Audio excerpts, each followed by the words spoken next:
ఈ దినము ఒక ప్రత్యేకత ఉంది. ఈ దినానికి జూన్ 3వ వారం అనగానే మనకేం గుర్తుకు రావాలి? Father's day. నా ఫాదర్ గబక్కన అందుకున్నారు. కాబట్టి ప్రభునందు ప్రియులారా, ఈ దినము ఫాదర్స్ డే. పిల్లలు మీ ఫాదర్కి విషెస్ చెప్పారా? ఒకవేళ అందుబాటులో లేకపోయినా ఫోన్ అన్నా చేసి చెప్పినందుకు సంతోషం. అందుబాటులో ఉంటే చెప్పండి. మరి కొన్ని వారాల క్రితం మనం మదర్స్ డే జరుపుకున్నాం కదా. మరి ఈ దినం మరి బాధ్యతకు మారు పేరుగా నిలిచే నాన్నల మరి జ్ఞాపకం చేసుకుంటూ ఫాదర్స్ డేని మనం జరుపుకుంటున్నాం. మరి ఈ ఫాదర్స్ డే ఇప్పటికిప్పుడు మనం ఏర్పాటు చేసుకున్నది కాదు. 1910 సంవత్సరంలో మొట్టమొదటిగా ఫాదర్స్ డేని గుర్తించి ఎప్పటి నుండి 1910 నుండి అంటే ఇప్పటికి ఎన్ని సంవత్సరాలు అయి ఉంటుంది? 100 సంవత్సరాలకు పైనే కదా. 100 సంవత్సరాలకు పైనే మరి ఫాదర్స్ డేని జరుపుకోవటం ప్రారంభమైంది. మరి ప్రపంచంలో 1992 నుండి ప్రతి సంవత్సరం కూడా జూన్ మాసములో 3వ ఆదివారాన్ని ఫాదర్స్ డేగా జరుపుకుంటారు. 1972 నుండి జూన్ 3వ ఆదివారాన్ని ఏమని జరుపుకుంటారు? ఫాదర్స్ డేగా జరుపుకుంటారు. మరి దీనికి కొంత చరిత్ర మరి ఉంది. అమెరికాలోని వాషింగ్టన్ అనే ఒక మహానగరం ఉంది. అమెరికాలో అసలు ఎన్ని రాష్ట్రాలు ఉన్నాయి? ఎవరికన్నా తెలుసా? అమెరికాలో ఎన్ని రాష్ట్రాలు ఉన్నాయి? 50 రాష్ట్రాలు ఉన్నాయి. అమెరికాలో ఎన్ని రాష్ట్రాలు ఉన్నాయి? 50 రాష్ట్రాలు ఉన్నాయి. 50 రాష్ట్రాలలో వాషింగ్టన్ లోని స్పోక్యాన్ అనే గ్రామంలో మరి ఈ ఫాదర్స్ డేకు అంకురార్పణ జరిగింది. విలియం స్మార్ట్ అనే ఆయన స్పోక్యోన్ వాషింగ్టన్ లోని స్పోక్యోన్ అనే ఒక చిన్న మరి నగరములో అతడు నివసిస్తూ ఉండేవాడు. ఇతడు కొంతకాలము అమెరికా ఆర్మీలో ఇతడు పనిచేశాడు. ఇతనికి హెన్సీ జాక్సన్ అనే ఒక భార్య ఉంది. ఆమెకు ఆల్రెడీ 5 పిల్లలు ఉన్నారు. 6వ మరి 5 పిల్లలు ఉన్నారు. మరి 6వ కాన్పు చాలా కష్టమైంది ఆమెకి. అయినప్పటికీ ఆ ఆడబిడ్డకు ఆమె జన్మనిచ్చింది. జన్మనిచ్చినటువంటి 6 నెలలకే ఆ తల్లి కన్ను మూసింది.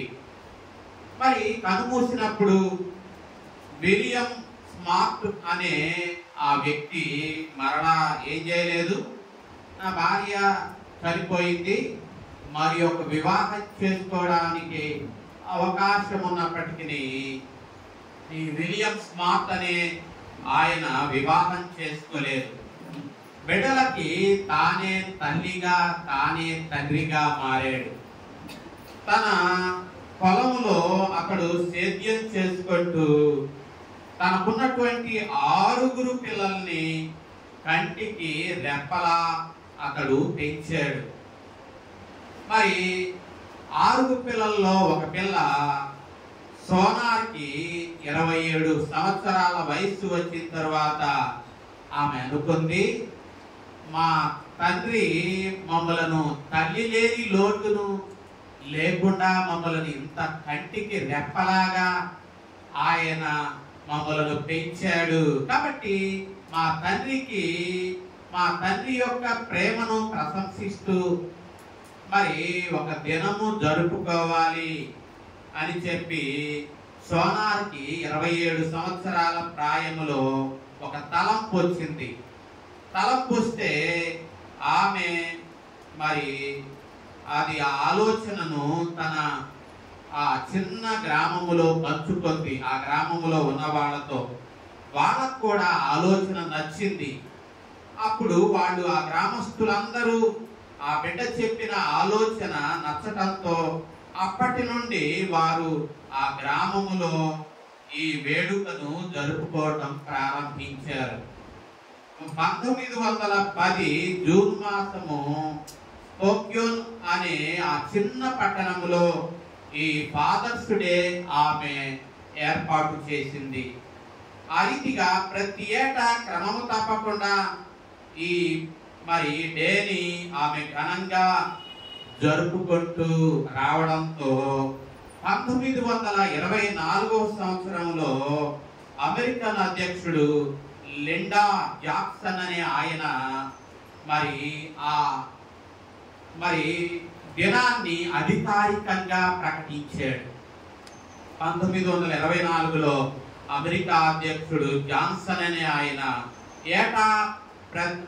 ఏటా జూన్ మాసములో వచ్చే మూడవ ఆదివారాన్ని ఫాదర్స్ డేగా జరుపుకోవాలని తన దేశంలో ఒక దానిని ఆయన డిక్లేర్ చేశారు. ఆనాటి నుండి ప్రపంచవ్యాప్తంగా 52 దేశాలలో ఈ ఫాదర్స్ డేని రకరకాల దినాలలో జరుపుకుంటున్నారు. కొందరేమో మార్చి 19న పోర్చుగల్ వారు జరుపుకుంటున్నారు, స్పెయిన్ వారు జరుపుకుంటున్నారు. అలాగే ఆగస్టు 8న తైవాన్ అనే దేశస్థులు జరుపుకుంటున్నారు. డిసెంబర్ 5న థాయిలాండ్ వారు ఫాదర్స్ డేని జరుపుకుంటున్నారు. ఈ రీతిగా ఆనాటి నుండి ఈనాటి వరకు ప్రతి సంవత్సరం జూన్ మాసము 3వ ఆదివారములో ఈ ఫాదర్స్ డేని జరుపుకుంటూ ఉన్నారు. కాబట్టి ప్రభునందు ప్రియులారా, ఫాదర్ అంటే తెలుగులో ఏమన్నాం? నాన్న అన్నాం. నాన్న తప్పటడుగులను సరిదిద్ది బిడ్డల భవిష్యత్తు కోసము తపన పడేటటువంటి నిస్వార్థమైనటువంటి మనిషి నాన్న. బయట కోపంగా కనపడిన మనస్సులో తన బిడ్డల పట్ల బోలెడంత ప్రేమను దాచుకొని జీవించేవాడు నాన్న. పిల్లల భవిష్యత్తు కోసము తన వ్యక్తిగత సంతోషాన్ని ప్రక్కన పెట్టి త్యాగము చేసి బిడ్డల కోసం జీవించేవాడు నాన్న. నాన్న అంటే ఒక ధైర్యం, నాన్న అంటే ఒక బాధ్యత, నాన్న అంటే ఒక భద్రత, నాన్న అంటే ఒక భరోసా. కాబట్టి ప్రభునందు ప్రియులారా, కన్న బిడ్డల జీవితం వరకు బ్రతికేవాడు తండ్రి లేక నాన్న. జీవితాంతము బిడ్డలను గుండెల మీద మోసి పెంచేవాడు నాన్న. వాళ్ళ సుఖాల కోసం తన సుఖాన్ని విడిచిపెట్టేవాడు. వారి అవసరాలను తీర్చటం కోసం తన అవసరాలను మానుకొని ఆరోగ్యము అన్నింటినీ ఆలోచించకుండా బిడ్డల కోసము ప్రయాసపడేవాడు నాన్న. పిల్లలు ఏదైనా దాస్తే చిన్న పిల్లల్లాగా పిల్లలు ఏదైనా ఆ తండ్రి కోసము వాడు తీసుకొస్తే అది చిన్నదైనప్పటికీ ఆ చిన్న బిడ్డల చేతిలో ఉన్న ఆ చిన్న బహుమానాన్ని చూసి ముగ్ధుడయ్యేవాడు నాన్న.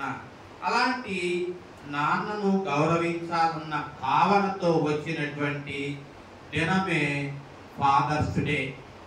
కాబట్టి ప్రభునందు ప్రియులారా, దేవుని వాక్యములో మనం చూస్తే మత్తయి సువార్త 19:18లో ఏమనుంది? ఒకసారి మత్తయి సువార్త 19వ అధ్యాయము 18వ వచనంలో తల్లి ఆ ఆజ్ఞలలో ఒక ఆజ్ఞ మనం ఏం చూస్తాం? తల్లిదండ్రులను సన్మానింపుము అన్న ఆజ్ఞను చూస్తాం. తల్లిదండ్రులను ఏం చేయమన్నాడు? యేసయ్య సన్మానించమన్నాడు.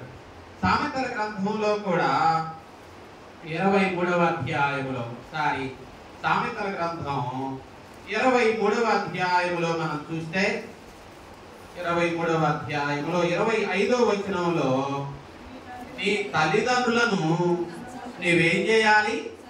సంతోష పెట్టాలి.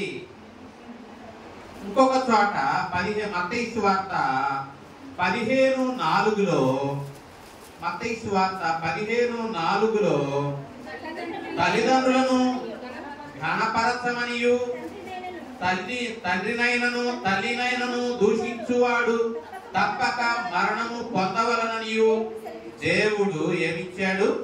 సెలవిచ్చాడు. అయితే తల్లిదండ్రుల పట్ల పిల్లలంగా మన ప్రవర్తన ఏ రీతిగా ఉంది? మన తల్లిదండ్రులను మనం సన్మానిస్తున్నామా? మరి మన తల్లిదండ్రులను సంతోష పెడుతున్నామా? మూడవది, మన తల్లిదండ్రులను మనము కనపరుస్తున్నామా లేక మరి వారిని దూషిస్తున్నామా? మరి దేవుని వాక్యములో ఏమంది?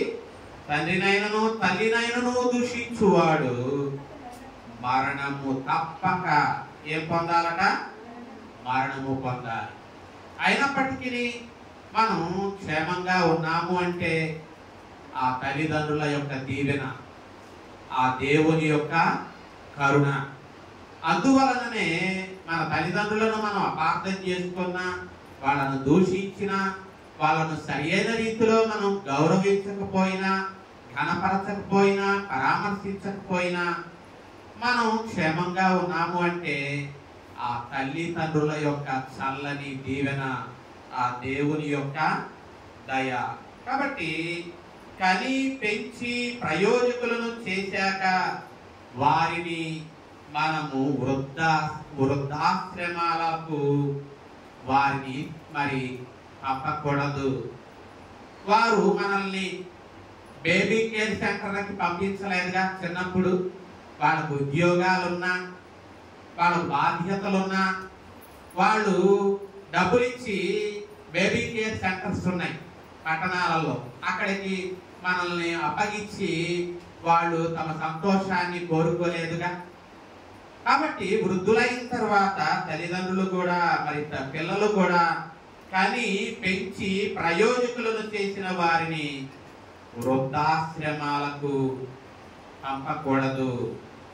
మరి ప్రభునందు ప్రియులారా, అందుకనే ఎఫ్సి పత్రికలో ఒక మాట మనం చదువుతాం. ఒకసారి ఎఫ్సీలకు రాసిన పత్రిక 6వ అధ్యాయం అక్కడ మనం మొదటి వచనం ఏమని చదువుతాం? పిల్లలారా, ప్రభునందు మీ తల్లిదండ్రులకు ఏం చేయండి? విధేయులై ఉండండి, ఇది ధర్మమే. నీకు మేలు కలుగునట్లు నీ తండ్రిని తల్లిని సన్మానించుము, అప్పుడు నీవేమవుతావు?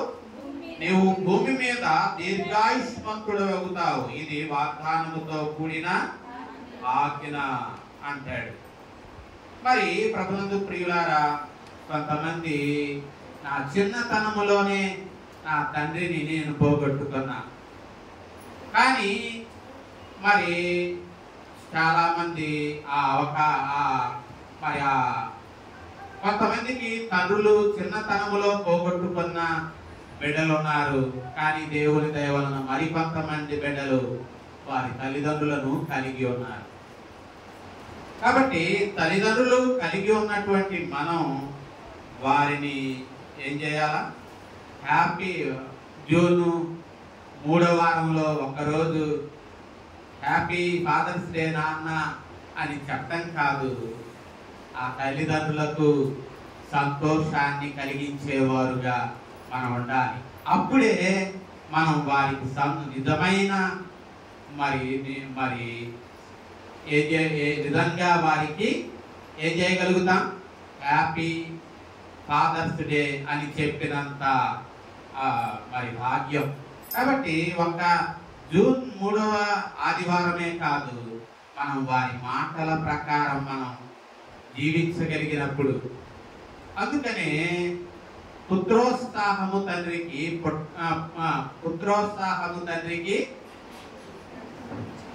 చిన్నప్పుడు నేను పద్యం నేర్చుకున్నా. పుత్రోత్సాహము తండ్రికి పుత్రుడు జన్మించినప్పుడే పుట్టదు జనుల, ఆ పుత్రుని కనుగొని పొగడగా పుత్రోత్సాహంపునాడు పొందుర సుమతి అని చిన్నప్పుడు మాకు ఇదే మారిస్పేటలో ఒక బ్రాహ్మణ ఆయన భక్తులుగా ఉండేవాడు. ఆయన చిన్నతనంలో దాశరథి శతకం, సుమతి శతకం, వేమన శతకం, ఈ శతకాలన్నీ నేర్పాడు. కాబట్టి ఇప్పటికి కూడా పద్యం మరి జ్ఞాపకం ఉంది. అంటే తండ్రికి ఏంటట? పుత్రోత్సాహము తండ్రికి. తండ్రి పుత్రోత్సాహం ఎప్పుడట తండ్రికి? అతడు పుట్టినప్పుడే కాదట, అతన్ని గురించి అనేకులు నీ కుమారుడు ఎంత గొప్పవాడయ్యాడు, ఎంత ప్రయోజకుడయ్యాడు అని నలుగురు ఆ బిడ్డను పొగుడుతూ ఉన్నప్పుడు ఆ తండ్రి నేను కనిన బిడ్డ మరి ఇంత ప్రయోజకుడయ్యాడా అని చెప్పి ఆ బిడ్డను చూచి మరి ఏం పొందుతాడట? సంతోషాన్ని పొందుతాడు. కాబట్టి ఈ ఫాదర్స్ డే నాడు మరి మనం మన తల్లిదండ్రుల మాట వినేవారుగా ఉండాలి. అందుకనే ప్రియులారా, యోహాను పత్రికలో కూడా మరి మనం చూస్తే యోహాను పత్రికలో 6వ యోహాను 2వ పత్రిక 6వ వచనములో మనం ఏమని చదువుతాం? మనం ఆయన ఆజ్ఞల ప్రకారము నడుచుకొనుటయే ప్రేమ. మనం మన తల్లిదండ్రులను ప్రేమిస్తున్నాము అని ఎలా వాళ్ళు తెలుసుకోగలుగుతారంటే, మనము మన తల్లిదండ్రుల యొక్క మాట ప్రకారము నడుచుకున్నప్పుడు నిజంగా మన తల్లిదండ్రులను మనం ఏం చేస్తున్నాం? ప్రేమిస్తున్నామని అర్థం. కాబట్టి అప్పుడు మాత్రమే నీ తండ్రికి నిజమైన సంతోషం. నా బిడ్డ నా మాట మీరలేదు అని చెప్పి ఏ తండ్రి అయితే తలంచుతాడో అప్పుడే ఆ తండ్రికి నిజమైన సంతోషం. కాబట్టి అలాంటి పిల్లల్లాగా జీవించాలి అని చెప్పి ఈ ఫాదర్స్ డే నాడు పిల్లలైన మీకు నేను తెలియచేస్తున్నా. కాబట్టి మీ తండ్రి మాట, మీ తల్లి మాట వినే బిడ్డలుగా ఉండి వారికి నిజమైన సంతోషాన్ని ఏం చేయండి? ఒకవేళ ఇప్పటిదాకా కలిగించకపోతే ఈ రోజు నుండి అయినా ఒక తీర్మానం చేసుకొని, ఈ రోజు నుండి మా నాన్నకి మా అమ్మ మాట ప్రకారం నేను లోబడతాను అని ఒక చక్కని తీర్మానం చేసుకొని రానున్న రోజుల్లో మన తల్లిదండ్రులు సంతోషంగా వాళ్ళు ఉండేలాగున మనం నడుచుకుందాం. మన తల్లిదండ్రులు సంతోషంగా ఉంటే వాళ్ళు ఆరోగ్యంగా ఉంటారు. వాళ్ళు ఆరోగ్యంగా ఉంటే నువ్వు క్షేమంగా ఉంటావు. నీ తల్లిదండ్రులు నీ విషయమై బాధపడుతున్నారు అనుకోండి, ఆటోమేటిక్గా వాళ్ళ ఆరోగ్యం కూడా ఏమవుద్ది? పాడవుద్ది. వాళ్ళు ఆరోగ్యం పాడవుతే నీ భవిష్యత్తు కూడా అంత మంచిగా ఉండదు.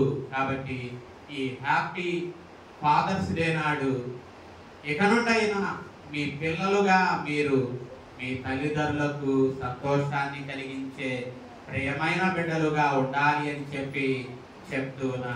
కాబట్టి ఇంతటితో ఈ ఫాదర్స్ డే గురించిన ప్రస్తావన నేను ముగించాలి అనుకుంటున్నా. మరి ఈ సమయంలో మనం చదువుకున్నటువంటి వాక్యాన్ని మనం కొంతసేపు ధ్యానం చేద్దాం. మార్కు సువార్త 4వ అధ్యాయము. మార్కు సువార్త 4వ అధ్యాయం. మరి ఈ దినము అంశము మనం ఏం చదువుకున్నాం? ఈ దినము అంశము దేవుని రాజ్యము ఏమవుతుంది? ఎదుగుతూ ఉంది. దేవుని రాజ్యము ఏమవుతుంది? ఎదుగుతూ ఉంది. ఆ మాటకి ఈ దినం వాక్యానికి ఏం సంబంధం ఉంది? కాబట్టి ఈ దినం ఆ అంశాన్ని నేను వ్రాయడం జరిగింది. ఎందుకు మరి ఈ దినం ఉపమానం చూస్తే 26 నుండి మరి 29 వచనాలలో మనం మార్కు సువార్త 4:26 నుండి 29 వచనాలలో ఒక ఉపమానం మనం అక్కడ చూస్తాం. ఒక వ్యక్తి భూమిలో ఏమి విత్తారట? విత్తనాన్ని విత్తాడు. ఆ విత్తనాన్ని విత్తిన తరువాత అది కొన్ని దినాలకు ఏమైంది? ఆ విత్తనం మొలిచింది. ఆ విత్తనం మొలిచిన ఆ విత్తనము ఎదిగింది. ఎదిగిన ఆ విత్తనం ఫలించింది. ఫలించిన ఆ విత్తనం ప్రబలమైంది. కాబట్టి ప్రభునందు ప్రియులారా, మరి ఎప్పుడైనా గమనించారా? ఒక మంచి విత్తనాన్ని ఒక రైతు మంచి నేలలో విత్తాడనుకోండి, తప్పకుండా అది ఏమవుద్ది? అది మొలకెత్తుద్ది. విత్తనం మంచిది కాకపోతే మొలకెత్తదు. విత్తనం మంచిదైనా భూమి మంచిది కాకపోయినా ఆ విత్తనం ఏమవ్వదు? మొలకెత్తదు. ఒక విత్తనం మొలకెత్తాలి అంటే విత్తనం మంచిదిగా ఉండాలి, రెండవది భూమి కూడా మంచిగా ఉండాలి. మరి విత్తనము మంచిది, భూమి మంచిదైనప్పుడు ఆ రైతు విత్తినటువంటి ఆ విత్తనము ఏమవుద్ది? అది మొలకెత్తుదు. ఒకవేళ మొలకెత్తలేదనుకోండి, ఆ రైతు ఏమవుతాడు? ఆ రైతు నిరాశకు లోనవుతాడు, విసుగుదలకు లోనవుతాడు. అయ్యో, ప్రతిరోజు వస్తాడు, నేను విత్తినటువంటి విత్తనం మొలకెత్తిందా అని చూస్తాడు. అది మొలకెత్తితే సంతోషం అతనిలో కలుగుద్ది. అది మొలకెత్తలేదనుకోండి, ఆ విత్తనం ఏమవుద్ది? ఆ రైతు ఏమవుతాడు? అతడు మరి నిరాశకు లోనవుతాడు. మరి ఒకవేళ అది మొలకెత్తింది అనుకోండి, ఆ విత్తనము అది ఏమవుద్ది? ఆ విత్తనములో నుండి అది మొక్కగా ఆ నేల పగలగొట్టుకొని, మట్టి రాళ్ళను పగలగొట్టుకొని అది అది పైకి ఏమవుద్ది? వస్తుంది. అది ఎలా వస్తుంది? అది ఎలా వస్తుంది? ఎప్పుడైనా మీరు గమనించారా? రైతు విత్తనాన్ని మాత్రమే నేలలో విత్తుతాడు. ఆ విత్తనములో నుండి మొలక ఎలా వస్తుందో రైతుకు తెలుస్తుందా? రైతుకు తెలవదండి. మన ఇంట్లో ఒక మొక్కను, మన ఒక విత్తనాన్ని ఒక పూల కుండీలో పెట్టాము. అది మనం విత్తుతాము అంతే. దాని దగ్గర కూర్చోగా గంటల తరబడి అది ఎప్పుడు ఆ లోపల నుండి ఆ విత్తనంలో నుండి మొలకొచ్చుదని దాని దగ్గర కూర్చుంటామా? మనం కూర్చోకపోయినా ఆ విత్తనములో నుండి తగిన సమయములో ఏమొస్తుంది? మొలక అనేది వస్తుంది. ఆ మొలకగానే ఉండదు, అది నిదానంగా, ఒకేసారి కలగదు కదండి, నిదానంగా పెరుగుద్ది. నిదానంగా పెరిగి పెరిగి పెరిగి పెరిగి అది ఏమవుద్ది? ఆ మొక్క అవుద్ది. మరి ఈ మొక్క మనం చూస్తే 92వ కీర్తనలో మరి అక్కడ ఒక చక్కని మాట మనకు కనబడుద్ది. ఒకసారి చదువుకుందామా? ఈ దినము చదువుబడినటువంటి కీర్తన ఏ కీర్తన? 92వ కీర్తనలో 12వ చరణం మనం చూస్తే, నీతిమంతులు ఎలా ఉంటారట? ఖర్జూర వృక్షము వలె మొవ్వవేయుదురు, లెబానోను మీది దేవదారు వృక్షము వలె వారు ఎదుగుదురు. ఎవరట? నీతిమంతులు. నీతిమంతులు ఎవరినితో పోలుస్తూ ఉన్నాడు కీర్తనాకారుడు? ఖర్జూర వృక్షముతో పోలుస్తూ ఉన్నాడు. ఇంకా దేనితో పోలుస్తూ ఉన్నాడు? దేవదారు వృక్షముతో. లెబనోను పర్వతం మీద ఉన్నటువంటి దేవదారు వృక్షముతో, ఖర్జూర వృక్షముతో పోలుస్తూ ఉన్నాడు నీతిమంతులను. నీతిమంతులు ఖర్జూర వృక్షము వలె మొవ్వ వేస్తారట.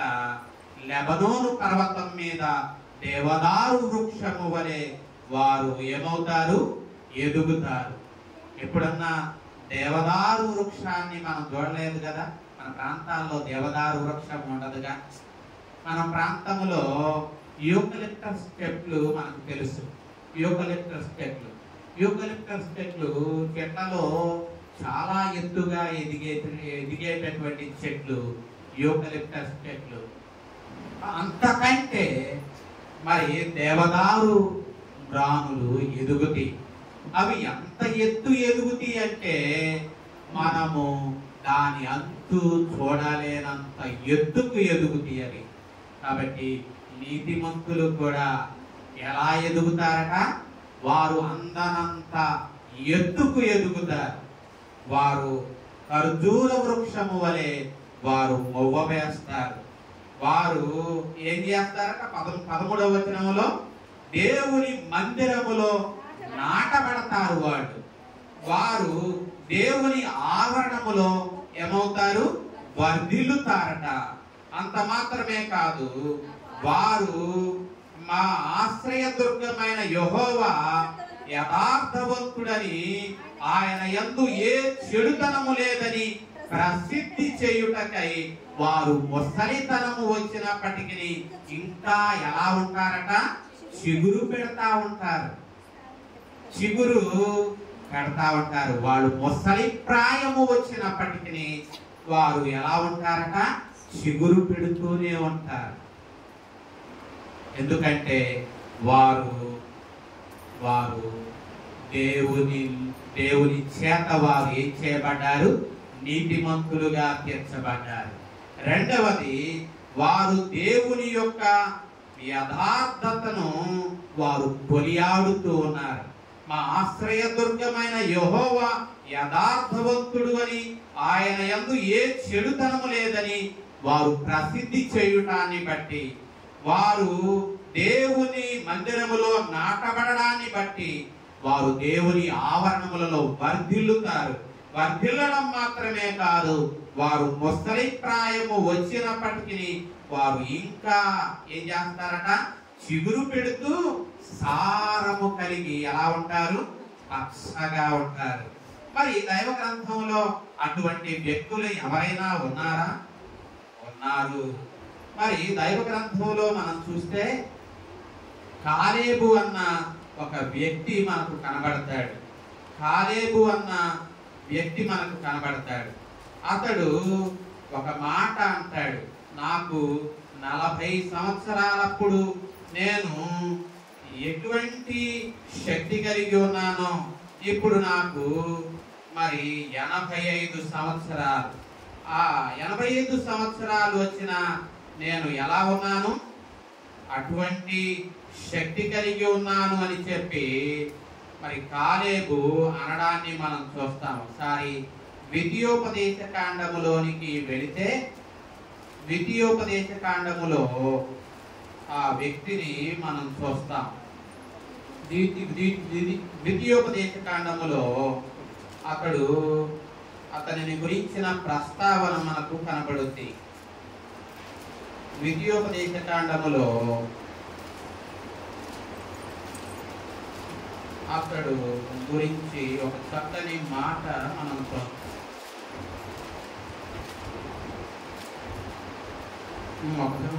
యెహోషువ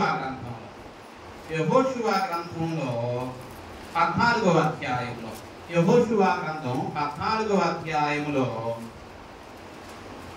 మరి అతడు చెప్పిన మాటలు మనకు కనబడతాయి.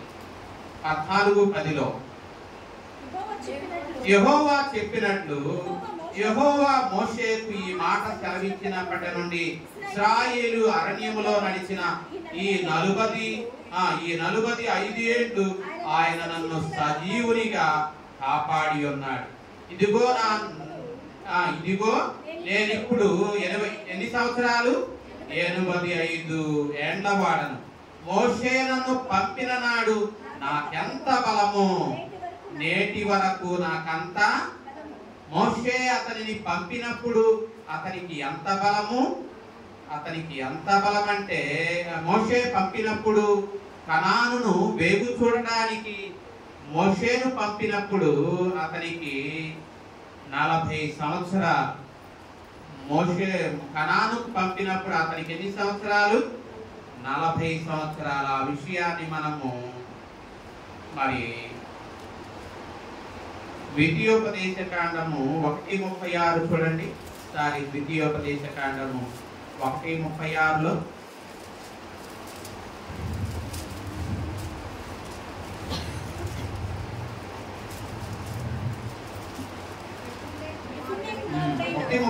యెఫున్నె కుమారుడైన కాలేబు తప్ప మరి ఎవడును చూడడు. అక్కడ పూర్ణ మనస్సుతో యెహోవాను అనుసరించు. అక్కడ అడుగు పెట్టిన దేశమును నేను అతనికి అతని సంతానానికి ఏం చేస్తాను, ఇస్తాను అన్నాడు.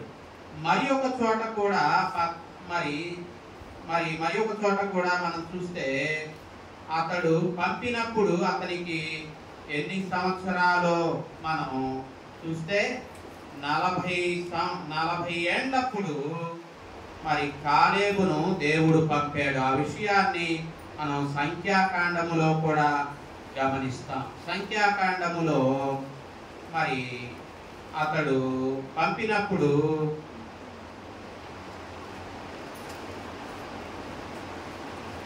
13వ అధ్యాయములో, సంఖ్యాకాండము 13వ అధ్యాయములో అతడు పంపినప్పుడు అతని వయస్సు 40 సంవత్సరాలు.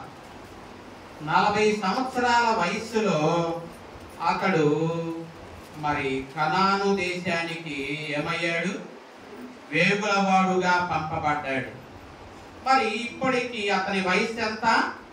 85 సంవత్సరాలు. అందుకనే కాలేబు అంటున్నాడు, మోషే నన్ను పంపిన నాడు నాకెంత బలమో. ఎప్పుడు? 40 సంవత్సరాలప్పుడు అతనికి యెహోషువ గ్రంథంలోనే 14:7లో మనం చూస్తాం. 14:7లో దేశమును వేగు చూచుటకు యెహోవా సేవకుడైన మోషే కాదేషు బర్నేయ నుండి నన్ను పంపినప్పుడు నేను 40 ఏండ్ల వాడను అన్నాడు. మోషే తనను వేగుల వాడిగా పంపడానికి మరి కనాను దేశానికి అతనిని పంపినప్పుడు అతని వయసు ఎంత? 40 ఏళ్ళు. ఇప్పుడు అతనికి ఎన్నేళ్ళు? 85 ఏళ్ళు అంటున్నాడు 11వ వచనంలో. మోషే నన్ను పంపిన నాడు నాకెంత బలమో, నేటి వరకు నాకంత బలము. యుద్ధము చేయుటకు గాని వచ్చుచు పోవుచుండుటూ గాని నాకెప్పటి అట్లు బలమున్నది అంటాడు. చూసారా? మరి 92వ కీర్తనలో ఏమన్నాడు? వారికి ముసలి ప్రాయము వచ్చినను వారు ఎలా ఉంటారట? చిగురు పెడతానే ఉంటారు, సారము కలిగి పచ్చగానే ఉంటారు. కాలేబు 40 సంవత్సరాలప్పుడు యవనుడుగా ఉన్నాడు. 85 సంవత్సరాలప్పుడు కూడా అతడు చిగురు పెడుతూనే ఉన్నాడు, అతడు పచ్చగా ఉన్నాడు. అతడు అంటున్నాడు, మోషే నన్ను పంపినప్పుడు నాకెంత బలము, 85 సంవత్సరాలు వచ్చిన నాకంతే బలముంది అన్నాడు. కాబట్టి ప్రభునందు ప్రియులారా, మరి అలాగూ మనం దేవునిలో ఎలా ఉండాలి? పచ్చగా ఉండాలి, బలవంతులుగా ఉండాలి. మనము మరి కాలేబు ఆ రీతిగా బలవంతుడుగా ఉండడానికి గల రహస్యం ఏంటంటే, యెహోవా కొరకు ఎదురు చూచువారు నూతనమైన బలమును పొందుదురు అని వాక్యంలో ఉంది. మరి దేవుని కోసం ఎదురు చూడడమే కాదు, కాలేబు దేవునిని నిండు మనస్సుతో ఏం చేశాడు? అనుసరించాడు, ప్రేమించాడు. అది ఇంకొక కారణం. కాబట్టి ఈ రెండు కారణాలను బట్టి అతడు దేవుని కొరకు ఎదురు చూచాడు, దేవునిని పూర్ణ మనస్సుతో ప్రేమించాడు. కాబట్టి కాలేబు 85 సంవత్సరాలు వచ్చిన అతడు చిగురు పెడుతూనే ఉన్నాడు, అతడు పచ్చగా ఉన్నాడు, అతడు సారము కలిగి ఉన్నాడు, అతడు శక్తివంతుడుగా ఉన్నాడు, దేవుని కొరకు గొప్ప కార్యాలను చేశాడు. మరి అలాగూ నిండు మనసుతో కాలేబు ప్రేమించాడు కాబట్టి అతనికి కానాను దేశములో హెబ్రోనును అతనికి స్వాస్థ్యముగా యెహోషువ ఇచ్చాడు. మోషే యెహోషువాలు అతనికి స్వాస్థ్యముగా కానాను దేశములో హెబ్రోనును స్వాస్థ్యంగా ఇచ్చారు. మనం కూడా కాలేబు నిండు మనస్సుతో దేవునిని ప్రేమించుటను బట్టి వాగ్దాన భూమిలో హెబ్రోనును స్వాస్థ్యంగా ఎలాగూ పొందుకున్నాడో మనం కూడా దేవునిని నిండు మనస్సుతో ప్రేమిస్తే వాగ్దాన దేశములో దేవుని యొక్క నిత్యమైన నివాసాన్ని మనం కూడా ఏం చేస్తాం? స్వాస్థ్యముగా మనము పొందుకుంటాం. కాబట్టి ప్రభునందు ప్రియులారా, ఇక్కడ మార్కు సువిశేషం మళ్ళా వెనక్కి వచ్చేస్తాం. మార్కు సువార్త 4వ అధ్యాయము 26 నుండి 29 వచనాలలో అక్కడ మనం ఉపమానం చూచాం కదా. మరి అక్కడ ఆ విత్తనము నేలలో ఏం చేశాడు? రైతు విత్తాడు, అది మొలిచింది, అది ఎదిగింది, అది ఏమైంది? ఫలించింది.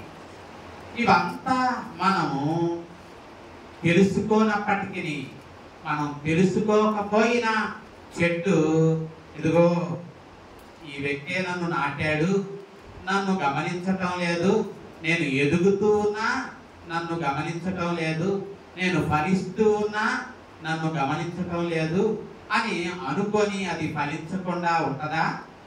అది ఆ వ్యక్తి అతని చూచినా చూడకపోయినా అది ఎదుగుదల విషయంలో అది ఎదుగుతూనే ఉంటది, అది ఫలిస్తూనే ఉంటది, అది వ్యాప్తి చెందుతూనే ఉంటది. అలాగే దేవుని వాక్యం కూడా, దేవుని వాక్యం కూడా ఏం చేస్తుందంటే, మరి ఒక వాక్యం మనం చూస్తే, మంచు వర్షము పడిన తరువాత ఆ వర్షము మంచు ఏం చేస్తుందట?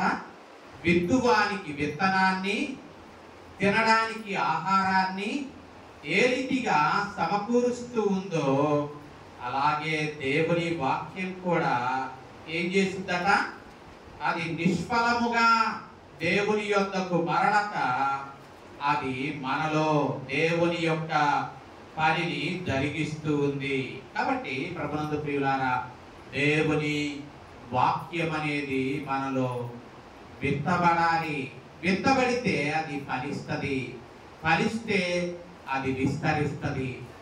ఆనాడు పేతురు పెంతెకోస్తు దినాన పరిశుద్ధాత్మతో నింపబడి దేవుని వాక్యాన్ని విత్తాడు. విత్తినప్పుడు ఆ విత్తనము కొందరిలో నాటబడింది. 12 మందితో సంఘము ప్రారంభమైంది. ఆ తరువాత ఆ 12 మంది కాస్త ఏమయ్యారు? సంఘముగా వారు ఏమయ్యారు? అభివృద్ధి పొందారు. ఆ సంఘము శ్రమల వలన ఆయా ప్రాంతాలకు చెదిరిపోయినప్పుడు ఆ విశ్వాసులు దేవుని వాక్యాన్ని వారు వెళుతూ ఉన్న ప్రదేశములలో వారు ఆ వాక్యాన్ని విత్తారు. విత్తిన వాక్యాన్ని మరి వినినటువంటి అనేకులు విశ్వసించారు, వారు ఫలించారు. కాబట్టి తోమా మన దేశానికి వచ్చాడు, వాక్యం అనే విత్తనాన్ని విత్తాడు, అది ఫలించింది. ఈనాడు మరి మన భారతదేశంలో తోమా విత్తిన వాక్యం అనే విత్తనము ఒకళ్ళతో ఇద్దరితో ప్రారంభమై ఈనాడు భారతదేశంలో క్రైస్తవ్యము అది ఏమైంది? వ్యాప్తి చెందింది కదా. అన్ని రాష్ట్రాలలో క్రైస్తవ్యము ప్రబలింది. ఒక్క మన భారతదేశంలోనేనా? యెరూషలేములో ప్రారంభమైనటువంటి ఆ వాక్యము, యెరూషలేములో ప్రకటింపబడిన ఆ వాక్యము యోదయాలోనికి వెళ్ళింది, సమరయాకు వెళ్ళింది, భూదిగంతములకు వెళ్ళింది. ఈనాడు సువార్త అన్ని దేశాలకు ఏమైంది? వ్యాపింపబడింది. దేవుని సంఘము భూమి అందంతటా ఉంది. ఎలాగూ చిన్న విత్తనము, అది విత్తనములో నుండి మొలకెత్తి అది చెట్టుగా మారి అది శాఖోపశాఖలుగా అది విస్తరిస్తుందో ఆ విస్తరించిన ఆ చెట్టు మీదకి అనేక పక్షులు ఏం చేస్తాయి? వచ్చి సేద తీరతాయి. అలాగే దేవుని వాక్యము ఒకానొక ప్రదేశములో విత్తబడింది. విత్తబడిన ఆ వాక్యము అక్కడే ఉండలేదు, అది ప్రబలమైంది. ఎంతగా ప్రబలమైందంటే ఈనాడు మరి ప్రకటన గ్రంథం ఒక మాట చూడండి. ప్రకటన గ్రంథంలో 7వ అధ్యాయం ఆ సంఘము ఎంతగా ప్రబలమైంది అంటే ప్రకటన గ్రంథము 7:9 మనం చూస్తే, అటు తరువాత నేను చూడగా ఇదిగో ప్రతి జనములో నుండి, ప్రతి వంశములో నుండి, ప్రజలలో నుండి, ఆయా భాషలు మాట్లాడు వారిలో నుండి వచ్చి ఎవడును లెక్కింపజాలని ఒక గొప్ప సమూహము కనబడెను అంటున్నాడు. చూసారా? లెక్కింపజాలనటువంటి మహా సమూహంగా మారింది. ఒకప్పుడు అది చిన్నగా ప్రారంభమైంది. కాబట్టి యేసయ్య ఆ 12 మందికే చెప్పాడు. ఆ 12 మంది కొంతమందికి చెప్పారు. ఆ కొంతమంది మరికొంతమందికి చెప్పారు. ఆ మరికొంతమందికి చెప్పారు. వారు ఖండాలను దాటుకుంటూ ఆయా ఖండాలకు వెళ్ళారు. వాడు ఆ వాక్యం అనే విత్తనాన్ని వెదజల్లారు. ఈనాడు మరి సంఘం అనేది ఎంతగా ప్రబలిందంటే ఇక్కడ యోహాను చెప్తూ ఉన్నాడు, అది ప్రతి జనములో, ప్రతి వంశములో, ప్రతి ప్రజలో, ప్రతి భాషలో ఆ సంఘము ప్రబలింది. వారు ఎంతగా ప్రబలారంటే ఎవడును లెక్కింపజాలనటువంటి గొప్ప సమూహముగా మార్చబడ్డారు. కాబట్టి దేవుని వాక్యము నిష్ఫలము కాదు. దేవుని వాక్యము అది ప్రబలమవుతుంది. ఒకప్పుడు నీ ఇంటిలో నువ్వు ఒక్కదానవే ఉన్నావు, ఆ తర్వాత నిన్ను బట్టి నీ కుటుంబం మారింది. నేను ఒక సంఘంలో పనిచేసే కారంచేడని, ఆ కారంచేడులో నేను వెళ్ళిన కొత్తలో ఒక ఆమె నయోమి, ఆమె చెంచు లక్ష్మి పేరు, ఆమె బాప్తిస్మం తీసుకొని నయోమిగా ఆమె పేరు మార్చుకుంది. ఆమె బాప్తిస్మం తీసుకుంది. ఆ దిక్కు నుండి మొట్టమొదటిగా ఆమె వచ్చేది. ఆ తరువాత ఆమెను బట్టి నేను 5 సంవత్సరాల తరువాత ఆ సంఘాన్ని బయటికి వస్తూ ఉన్నప్పుడు ఆమెను బట్టి ఎంతమంది వచ్చారో తెలుసా? 40 మంది. ఆ దిక్కు నుండి 40 మంది ఆమెతో వచ్చారు. ఆమెతో పాటు 40 మంది మందిరంలోనికి వస్తూ ఉన్నప్పుడు మందిరము ఏమయ్యేది?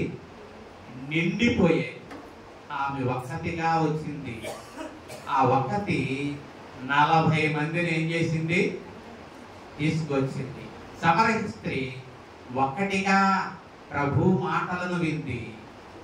ఆ మాటలను వినిన ఆమె ఆ మాటలను ఆ గ్రామములోనికి తీసుకువెళ్ళింది.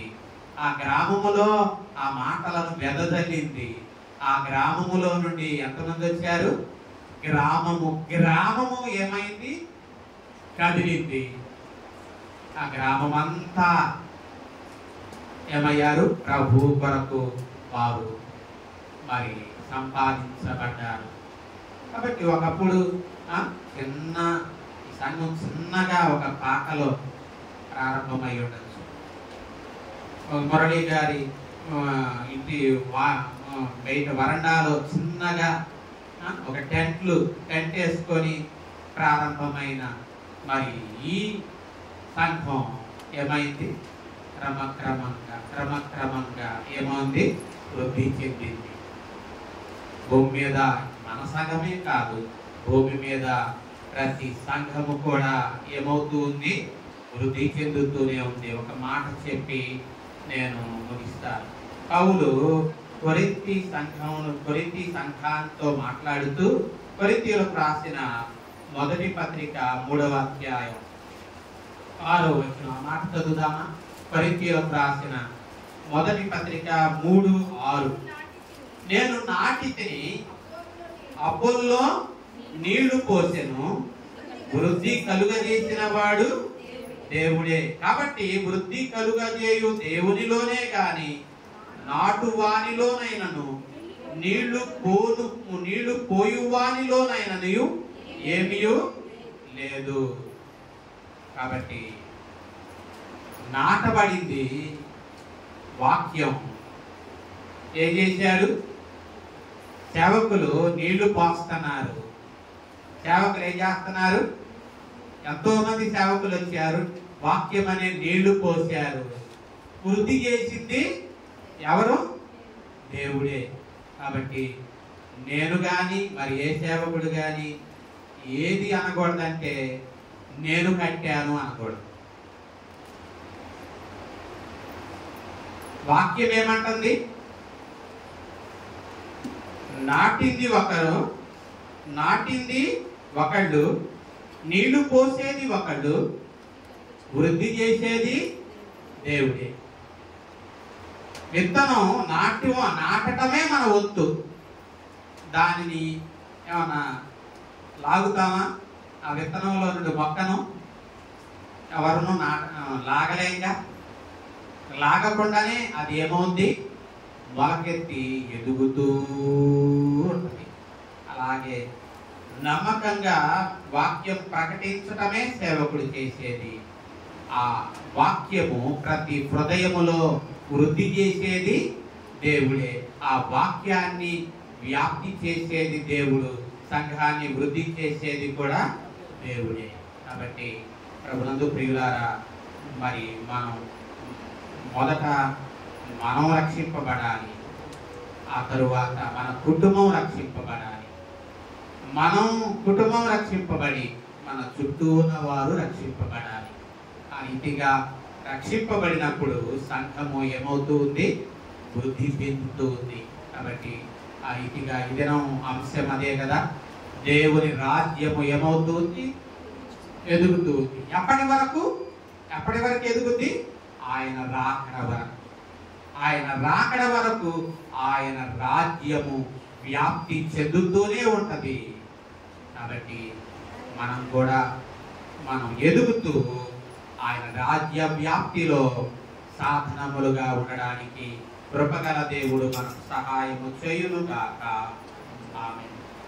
సమస్త జ్ఞానానికి మించిన దేవుని సమాధానము యేసుక్రీస్తు వలన మన హృదయములకును తలంపులకును కావలి ఉండి నడిపించునుగాక.